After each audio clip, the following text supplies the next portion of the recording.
tobabarkan maanta la soo xiray wuxuu muddo 6 bilaa u socday 500 oo qof bulshada qeybaheeda kala duwan oo laga soo xulay gobolka Banaadir waxaana soo diyaarisay isla markaana tobabarka bixinaysay Jaamacadda Muqdisho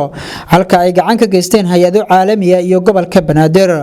iyadoona halku dhiga tobabarka uu ahaa sidii hal abuurada ganacsiga loo siin lahaa khibrado si dhiirigeliya ganacsigooda Xabiibo Maxamed Maxamuud waxay afkooda ku hadlaysaa dadkii ka faa'iideystay fursadan waxaan macnaha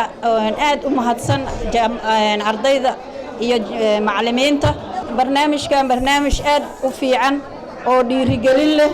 oo aad iyo aad aan ugu farxay markii hore waxyaabo badan oo na fahamsanay maadaama aan ahay maamo iska ganacsata ganacsigeygana oo iska hooseeya hadda waxaan u fahmay ganacsigeyga inaan ku dhiiran karo waxyaabo macnaha markii horena hore iiga qarsoonaay ayuu ii faa'iideeyay waxaan jecelahay kuwa aniga ilamida iyo kuwii Jaamacadda Muqdisho inay ahmiyad weyn siiso arimaha bulshada ayaa waxa madasha ka qiray madaxa xafiiska arimaha ardayda ee Jaamacadda Muqdisho Ustaad Xaaji Muuse jaamacaddu weligeeda ka shaqeynaysa marka wax ku cusub ma ah xarun dhanay leedahay xarunta adeega bulshada la yiraahdo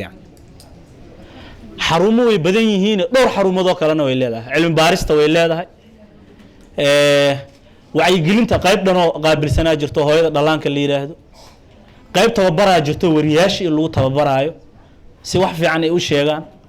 maxaa yeelay wax sheegiddu laftirkeeda waxay u baahan tahay xariiftinimo u baahan tahay aqoon yani waa iska soo istaagaysan qaylaha ma ah sheekada maxaa yeelay khalada ku dhacay in lagu toosiyo waay jaamacadda qayb dhan oo saxaafada ay leedahay xaruna loo sameeyay lagu tababaro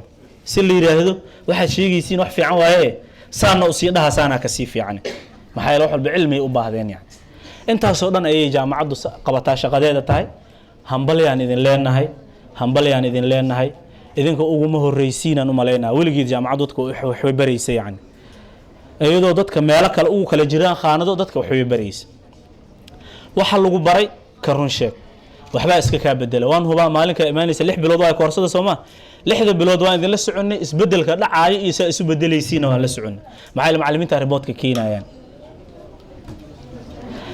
waxaad ogeedeen iyo wax cusub oo la isku daraa leedin sheegay qaarkiin inay ogaayina laga yaabo wax la baraayo